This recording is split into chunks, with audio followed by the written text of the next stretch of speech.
Chapter 27. The Weathervane Cafe was quieter than usual, the murmur of students and town locals drifting lazily through the air, but none of it was as unsettling as the tension between Wednesday Addams and Tyler. As usual, they sat at their usual table in the far corner, a place that had become theirs alone, a spot where their shared history and complicated dynamics could play out undisturbed. Tyler, his usual self, sipped from his cup of coffee, his eyes flicking to Wednesday with a small, almost charming smile. "So, we haven't had date night in a while." Before Wednesday could respond, the Hyde's voice snapped into their conversation, sharp and filled with a biting humor. "How about a picnic in a cemetery, cockroach?"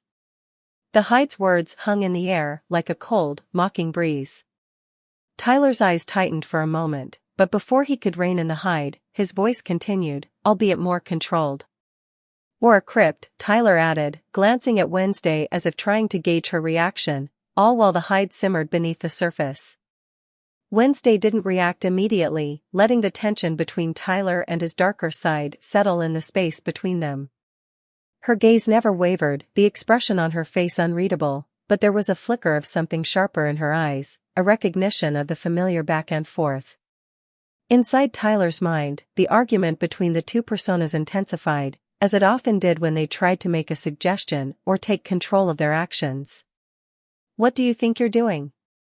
The Hyde snapped irritably, the sound of his voice like nails on a chalkboard in Tyler's head. "Suggesting a dating location to my girlfriend," Tyler shot back, trying to keep his voice calm and unbothered. "You know full well that Laura doesn't want anyone disturbing that place," the Hyde continued, his words growing sharper with each passing moment, as though Laura's crypt was sacred ground that no one should trespass. Tyler's jaw tightened as he responded, his patience wearing thin. "Oh, I didn't realize she owned the crypt." "You know full well I can't allow you to trespass there." The Hyde's voice was filled with an authority that Tyler couldn't quite shake, like a shadow trying to overshadow his thoughts. Tyler leaned back in his seat, his mouth curling into a half-smile as he let the words slip out, more to taunt than to suggest. "Oh well. It's up to you. The crypt will be far better than the cemetery. Considering it's a close space." He turned his gaze to Wednesday, as if to measure how she would take it. "You know how she liked to keep our intimate moments private. Considering how we got caught in the house last time, I bet she'll find the crypt stimulating." Tyler allowed himself a deep, almost mischievous sigh, letting Wednesday hear it as his voice lowered, his taunt growing sharper. "No matter, be a good little Hyde and follow your master's orders." Wednesday, who had been patiently watching, waited a beat before speaking up. Her deadpan tone broke the silence, cutting through the conversation like a cold wind. "We're not allowed to go into the woods," she stated flatly, her eyes narrowing ever so slightly. The Hyde's laughter filled Tyler's mind, rich with dark amusement. "Come on, cockroach, that hasn't stopped you from going where you want to before." Wednesday's eyebrow arched, her suspicion growing as she looked at Tyler. "You two are agreeing?" she asked, her voice laced with disbelief. The Hyde's smirk stretched wider, his voice full of smug satisfaction. "Unless you want to have it in the cemetery." His words were honeyed with malice, a gleam of delight in his eyes as he watched Wednesday carefully. Wednesday's lips quirked into a small, calculating smile. "All right," she said, her voice devoid of hesitation. "Same time tonight. Crackstone's crypt. Don't get caught." The exchange between them was cold and pragmatic, an understanding, of sorts, forming in the silence that followed. There were no formalities, no sentimentality. Just an unspoken agreement that tonight would be a meeting of their darker sides. The Hyde's laughter echoed through Tyler's mind once more, triumphant. "Perfect. We won't be caught, cockroach. You'll see." Tyler's eyes flicked to Wednesday as she stood, the air around her thick with the weight of unspoken thoughts. She walked out of the cafe without a second glance, leaving Tyler behind in the dim light of the cafe. His eyes darkened as the Hyde took over, the mischievous grin on Tyler's face twisting into something darker. Tonight, the crypt would be their stage. And Wednesday? She was the perfect audience. The crypt was cloaked in a heavy silence, the walls of Crackstone's final resting place rising like dark sentinels around Tyler, Wednesday, and the Hyde. The flicker of candlelight danced across the cold stone, casting eerie shadows on the walls. A large, weathered screen was set up across from them, the old projector flickering to life, casting an image that was part nostalgia, part absurdity, Night of the Living Dead. The kind of film that played into the macabre atmosphere of their unconventional date night. Tyler had his arm around Wednesday's shoulders, his usual, easy smile playing on his lips. They leaned back together against the worn stone wall, nestled comfortably amidst the odd assortment of fast food wrappers, empty pastry boxes from the Weathervane Cafe, and half-filled soda cups. There was something fitting about the chaos of their dinner spread. It was a mix of the mundane and the bizarre. The kind of evening that, in another world, might be considered romantic. The Hyde, however, was never too far from the surface. He could feel Tyler's calm energy, but his presence was like a shadow, looming. It didn't take long before his voice slid into their conversation, smooth as ever, filled with mischief. "You know, Cockroach," the Hyde said, his voice low and teasing as he took over Tyler's body, "I brought with me some protection. We could have some fun, if you'd like." Tyler's gaze sharpened, but Wednesday, ever unreadable, turned her head to meet the Hyde's gaze. She tilted her head slightly, her lips curling into the faintest of smirks. "Only if you tell me what your master's plans are, monster." The Hyde's grin stretched wider, eyes glinting with dark humor. The nickname had been something Wednesday had settled on months ago, and the Hyde had never quite gotten used to it. Still, it amused him, and perhaps a little angered him too. "You know I can't do that," the Hyde replied, his tone playful but firm. He reached out, cupping Wednesday's face gently with one hand. His touch was unexpectedly tender as he pulled her closer, locking eyes with her before leaning in. His lips brushed lightly against hers, a gentle tease before the kiss deepened. The kiss was slow, a lingering thing. For a moment, it was just the two of them in the crypt, the world beyond them, a distant and irrelevant noise. Tyler's arm stayed firmly around her, pulling her closer, as if to ground himself in the reality of the moment. But the Hyde didn't let go so easily. He was always present, a shadow that lingered in the back of Tyler's mind, pushing and pulling at the edges of the scene. Wednesday, for her part, didn't break away. She let the kiss continue, her cool demeanor never faltering even as the dynamic between the three of them twisted and shifted. The kiss itself was just another part of the strange connection they shared, calculated, yet somehow intimate, in a way that only they could understand. The Hyde finally pulled away, a faint chuckle escaping his lips. "You should know better than to ask for answers, Cockroach. I don't give up secrets so easily." Tyler's gaze softened as he looked at Wednesday, his hand gently resting on her shoulder again. "Not everything needs to be a secret," he said quietly, as though he were speaking more to himself than to her. "Some things are just understood." Wednesday didn't reply immediately, her eyes flicking between Tyler and the Hyde, a small, almost imperceptible smile pulling at the corner of her lips. "True," she said, her voice quiet, yet full of an unspoken understanding. "And some things are best left unspoken." They returned to the movie, the eerie sounds of the film echoing in the crypt. The atmosphere was a mixture of warmth and chill, the flickering candlelight casting its soft glow over the trio as they settled into a strange, silent agreement. It was a night that, by anyone else's standards, might be considered unconventional, but to Wednesday, Tyler, and the Hyde, it was simply theirs, a moment where their worlds collided in the most peculiar way possible. No words were necessary now. They were content in the quiet chaos of their shared connection, each of them knowing exactly where they stood. The crypt was still, save for the flickering of the projector, casting eerie shadows across the worn stone walls. Tyler's arm remained around Wednesday's shoulders, the flickering light dancing across their faces as they settled into the awkward, haunting comfort of the scene. But the peace was fleeting. The Hyde's eyes gleamed with a certain knowing amusement as he leaned in again, the shadow of his presence falling heavier between them. He nuzzled against Wednesday's ear, his breath warm against her cool skin. "Come on, Cockroach," he murmured, his voice thick with quiet demand, no one can walk in on us here. It's just you and me. Wednesday didn't flinch, her gaze turning to meet the Hyde's, with a hint of challenge in her eyes. She could feel Tyler's presence, but it was faint, like the fading echo of a distant voice. The Hyde's words sliced through the tension, a subtle command woven into the thread of his voice. The room felt smaller as the energy shifted, but it was familiar. Unsettlingly so. Tyler, for his part, felt the growing friction within him, the urge to protest, to reclaim his space in this delicate balance. He wanted to say something, to remind Wednesday of the boundaries that they had, but the words caught in his throat. His eyes flicked to hers, a brief flicker of Tyler shining through the storm of the Hyde's dominance. Wednesday, with her usual calm resolve, didn't hesitate. She turned slightly, her body pressing closer to Tyler, her lips finding his. The kiss was a soft thing at first, a quiet acceptance of the moment. But as the seconds passed, it deepened, pulling them both into a rhythm that was familiar, but always new.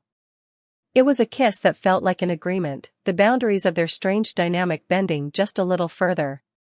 She could feel Tyler's hesitation, but there was something about the way he let her lead that told her it was not a denial. He understood the unspoken language between them, the one where silence meant consent, and where connection spoke louder than words. As the kiss lingered, she slowly turned in his lap, her body now fully facing the Hyde. She could feel the energy shift again, the air thick with anticipation. The Hyde's lips curved into a grin, a predator's satisfaction at the subtle control he had over the situation. "You know," he murmured, his fingers trailing up the curve of her spine, "I thought tonight would be more chaotic. But this? This is a different kind of madness." Wednesday's eyes locked with his, her breath even as she tilted her head, contemplating the fine line between the need for control and the thrill of surrender. The night was thick with silence as Wednesday walked back through the shadowed corridors of Nevermore, the weight of the evening's unsettling energy still clinging to her like the fog rolling in. Her date with Tyler had ended in a strange, complex mix of quiet connection and tension, but now she found herself back at the heart of the school, an institution she had grown so accustomed to, yet one that never failed to surprise her with its hidden corners and strange inhabitants. Her footsteps echoed softly as she passed the statues of Edgar Allan Poe, the dim light from the sconces throwing long, distorted shadows across the walls. But as she approached, something caught her eye, an unfamiliar presence near the statue, almost hidden in the deep shadows. A figure. Miss Thornhill. She had no immediate reason to suspect anything, but there was an oddness to the woman's presence tonight. It wasn't normal for anyone to linger around Poe's statue after hours, especially not Miss Thornhill. The botany teacher was nothing if not predictable in her professional aloofness. But tonight, her actions felt deliberate. Before Miss Thornhill could snap her fingers to trigger the hidden passageway behind Poe's statue, Wednesday stepped forward, her voice cutting through the still air. "What are you doing?" Her tone was casual, but sharp enough to carry weight. Miss Thornhill stiffened, her hand pausing mid-motion as she slowly turned toward Wednesday, forcing a smile that didn't quite reach her eyes. "Miss Addams, what are you doing up at this late hour?" she asked, the question laced with feigned innocence, but there was a tension in her gaze that suggested she was hiding something. Wednesday didn't bat an eye. "I should be asking you that," she said, her eyes narrowing. "Shouldn't you be tending to your dead plants, instead of walking around the school late at night?" Her words were cutting, but they held an edge of truth, one she wasn't afraid to voice. Miss Thornhill's jaw tightened, but she managed to keep her composure. "Did you have something to do with my plants dying again?" she snapped, her voice thick with barely concealed anger. "Are you accusing me?" Wednesday raised an eyebrow. "It's not my fault your plants keep wilting." Her response was calm, but there was an unmistakable challenge in her eyes, a dare for Miss Thornhill to make the next move. The tension between them quickly escalated. The conversation turned from accusations to sharp words, both women standing their ground in a silent battle of wills. Eventually, it became clear where this was headed: Principal Weem's office. The door to the office creaked open, and Wednesday entered with an almost casual grace, though she couldn't shake the feeling that the night's events were far from over. Miss Thornhill was already seated, a smug look on her face as she turned to Weems with a well-practiced, almost rehearsed tone. Principal Weems, Wednesday was walking around the school late at night. Now, I'm sure she had something to do with my plants. Miss Thornhill's voice was as cool as ever, but there was a hint of desperation there that Wednesday couldn't ignore. Wednesday didn't flinch. She glanced sideways at Miss Thornhill before speaking. She's just covering up the fact that I saw her lurking around Edgar Allan Poe's statue. Her words hung in the air, and Wednesday could see the slight shift in Principal Weems' expression, the tightening of her jaw as the implication sunk in. It was clear the statue held more secrets than just its historical significance. Before Weems could respond, the door opened again with a soft thud, and Adele stepped in, her presence commanding attention as always. "What's going on?" she asked, eyes flicking between the two women in the room. "I caught your cousin coming back to the school at a late hour." "No doubt she went off the school grounds," Miss Thornhill said, her voice dripping with self-satisfaction. "At least I wasn't snooping," Wednesday retorted immediately, her tone casual but pointed. Adele blinked, processing the comment. "Snooping?" she asked, surprised by the implication. "I saw Miss Thornhill standing in front of the Edgar Allan Poe statue." Wednesday spoke with a deadpan expression, all too aware of the gravity of the situation. Adele looked taken aback for a moment. "The statue?" she murmured, as if the thought hadn't crossed her mind before. Miss Thornhill's eyes narrowed as she answered, her voice cold and laced with venom.